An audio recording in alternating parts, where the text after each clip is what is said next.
मैं इतनी बड़ी तो हो चुकी थी कि मुझे यह पता था कि बच्चे कैसे होते हैं, पर जब मेरी विधवा माँ ने एक बेटी को जन्म दिया तो यह देखकर मैं हैरान रह गई, क्योंकि मेरे पापा को मरे हुए तो कई साल हो चुके थे। तो इस वक्त मेरी बहन कैसे पैदा हो गई? यह सब देखकर मुझे अपनी माँ से चिढ़ होने लगी, बल्कि यह कहें कि यह सब जानने के बाद मुझे अपनी माँ से नफ़रत होने लगी थी, क्योंकि उन्होंने बहुत गलत काम किया था। मेरी माँ के बेटी होने के बाद मुझे अब उनसे बहुत ज़्यादा लगाव नहीं रह गया था। लेकिन मेरी माँ मुझे बहुत प्यार करती थी।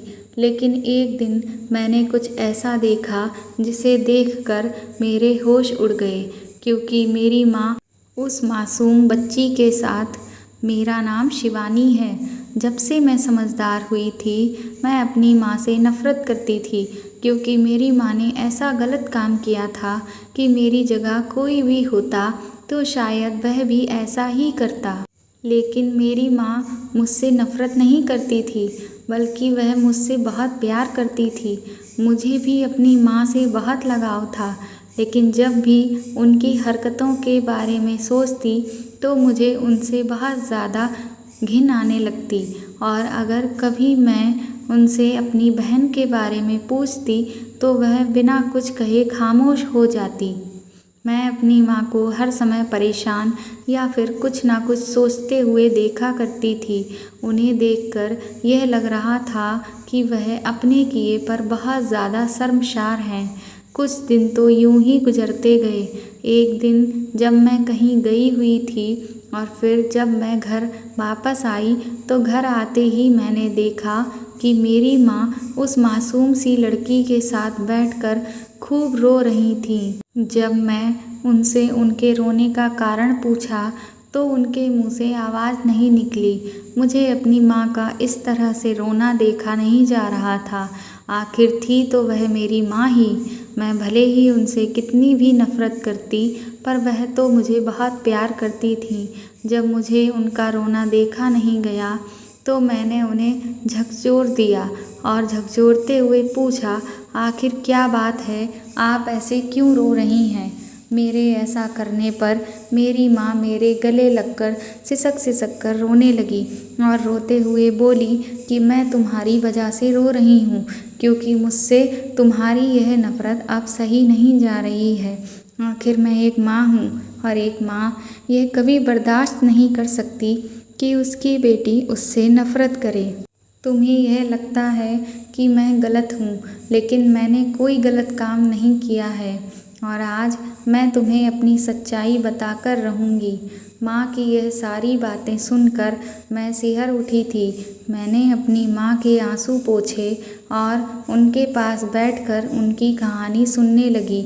माँ ने बताया कि यह जो तुम्हारी बहन है यह नाजायज़ नहीं है। अब मैं तुम्हें अपनी पूरी कहानी बताती हूँ। मैं अपने मायके में 4 बहनें और एक भाई थे। मेरे जो पिताजी थे वह रिक्शा चलाकर घर चलाते थे, पर जैसे जैसे हम चारों बहनें बड़ी होती गईं, हमारे माँ बाप की टेंशन बढ़ती चली गई, क्योंकि घर में खाने तक के पैसे नहीं थे। जो आज की महंगाई में 4 बेटियों की शादी आखिर कहाँ हो पाती। इसी टेंशन के कारण माँ की तबीयत बहुत ज़्यादा ख़राब हो गई और माँ को अस्पताल में एडमिट कराना पड़ा, पर हॉस्पिटल का बिल भरने के पैसे भी नहीं थे हमारे पास। मेरे पिताजी ने सभी रिश्तेदारों से पैसे मांगे, लेकिन किसी ने भी पैसे नहीं दिए। डॉक्टर ने माँ को अस्पताल से निकलने को कहा। हम सबकी और अपनी माँ की यह दुर्दशा मेरी सबसे छोटी बहन गीता से देखी नहीं गई। उसने डॉक्टर से हाथ जोड़कर विनती की कि आप एक दिन का वक्त मुझे दे दीजिए, मैं जल्द से जल्द पैसे का इंतज़ाम करती हूँ। यह कहकर गीता वहाँ से चली गई, पर अगले दिन जब वह वापस आई तो उसके हाथ में 1 लाख रुपए थे। यह देखकर हम सभी भाई बहन हैरान रह गए थे। जब हमने इस पैसे के बारे में उससे पूछा तो उसने कहा कि मैंने तुम सबको बताया नहीं था कि अपने घर की यह हालत देखकर एक दिन जब मैं काम की तलाश में गई थी तो रास्ते में मुझे एक आदमी मिला था। उसने मुझसे पूछा कि बहन तुम बहुत परेशान दिख रही हो, क्या मैं तुम्हारी परेशानी का कारण जान सकता हूँ? मैं तो वैसे भी बहुत परेशान थी, इसीलिए मैंने उसे सारी बात बता दी। मेरी परेशानी सुनकर वह मुझसे कहने लगा कि तुम तो बहुत खूबसूरत हो, तुम्हें तो किसी फिल्म या टीवी सीरियल के ड्रामा में आराम से काम मिल सकता है। कुछ दिन बाद उसने मुझे एक डायरेक्टर से मिलवाया। डायरेक्टर ने मुझे सीरियल के ड्रामा में काम करने का एक मौका दे दिया, पर अभी मेरी शूटिंग में कुछ टाइम है। उन्होंने मुझसे कहा था कि अगर तुम्हें किसी भी चीज़ की ज़रूरत हो तो तुम मेरे पास बेझिझक आ जाना। अब इस समय से ज़्यादा हमारे घर की क्या ज़रूरत हो सकती है? आखिर हमारी माँ बीमार है और इसलिए मैं उनकी बीमारी को देखकर ही मैं उनसे पैसे मांगने गई तो उन्होंने बिना देर किए मेरे हाथ में 1 लाख रुपए रख दिए और कहा कि जब तुम्हारा काम शुरू हो जाएगा तो धीरे धीरे करके यह सारे पैसे चुका देना। और पैसे चुकाने की क्या बात है, कल परसों से जब मेरा काम शुरू हो जाएगा तो तुम सब माँ का इलाज करवाना। और हमें पैसों की तो सख्त ज़रूरत थी, इसलिए हमने गीता से बहुत ज़्यादा कोई पूछताछ नहीं की। मेरी बहन की कमाई से धीरे धीरे करके हम सभी लोगों के हालात सुधरने लगे। धीरे धीरे वक्त गुजरता गया और हमारे घर की सारी परेशानियां ख़त्म हो गईं। लेकिन वक्त के साथ मुझे यह महसूस होने लगा कि मेरी बहन गीता अब पहले की तरह नहीं रहती है, बल्कि वह हर समय बहुत उदास सी रहती है और कुछ ना कुछ सोचती रहती है। एक दिन जब वह कमरे में बैठी हुई थी तब मैं उसके पास गई और उसके हाथों को मजबूती से पकड़ते हुए मैंने पूछा, गीता, आजकल फिल्मों और ड्रामा में काम मिलना इतना तो आसान नहीं है। मैंने कहा कि मैं मानती हूँ कि तुम बहुत खूबसूरत हो, पर तुम गरीब घर की हो और ऐसे ही कोई फिल्मों या फिर नाटकों में तुम्हें काम नहीं दे सकता है और तुम इतने दिन से काम कर रही हो। आज तक मैंने तो तुम्हारा कोई टीवी सीरियल या फिर कोई भी ड्रामा नहीं देखा। मेरे इस सवाल पर गीता बोली, दीदी, आज आपने यह सारे सवाल मुझसे कर लिए, लेकिन आप कसम खाइए कि आज के बाद आप मुझसे कोई भी सवाल नहीं पूछेंगी जिसे मैं आपका कोई जवाब ना दे सकूं। अपनी पुराने दिन याद करिए कि हम लोग कैसे अपनी ज़िंदगी को काटते थे। अब हमारी हालत पहले से काफ़ी बेहतर हो गई है, तो इन सब बातों का आखिर अब क्या मतलब रह गया। उस दिन उसने मुझे कुछ बताया तो नहीं, लेकिन उसके चेहरे को देखकर लगता था कि उसने अपनी ज़िंदगी का सब कुछ खो दिया हो। जैसे इतनी हंसने बोलने वाली मेरी खूबसूरत बहन आज बिल्कुल ही हंसना भूल चुकी थी। धीरे धीरे करके उसने हम सभी बहनों और भाई की शादी करवा दी। लेकिन जब मेरी शादी के बाद मेरी विदाई की बारी आई तो वह मुझसे बोली, दीदी, आप जा तो रही हो, लेकिन अगर कभी भी मेरा बुरा वक्त आए तो आप मेरा साथ ज़रूर देना, क्योंकि आप मेरी बहन ही नहीं, मेरी सबसे अच्छी दोस्त भी हो। मैंने रोते हुए कहा, पगली, तू ऐसा कैसे कह सकती है?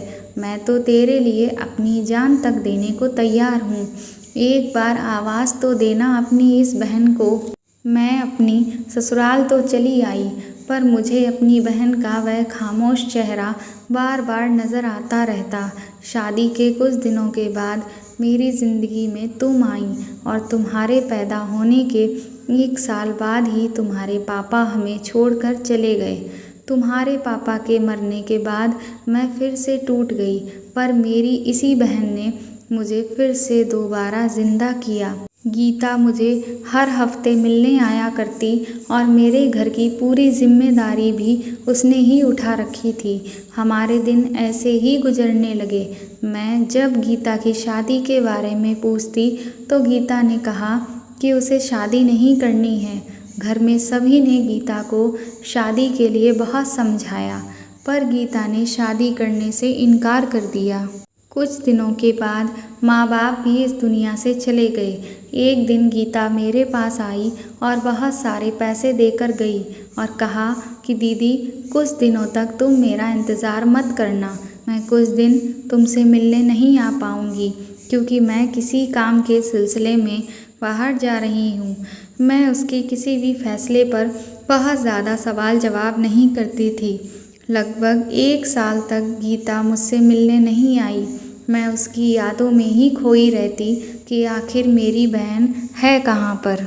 एक दिन दोपहर के वक्त जब तुम स्कूल गई हुई थीं, तभी अचानक मेरे मोबाइल पर एक फ़ोन आया। वह फ़ोन किसी और का नहीं बल्कि मेरी बहन गीता का था।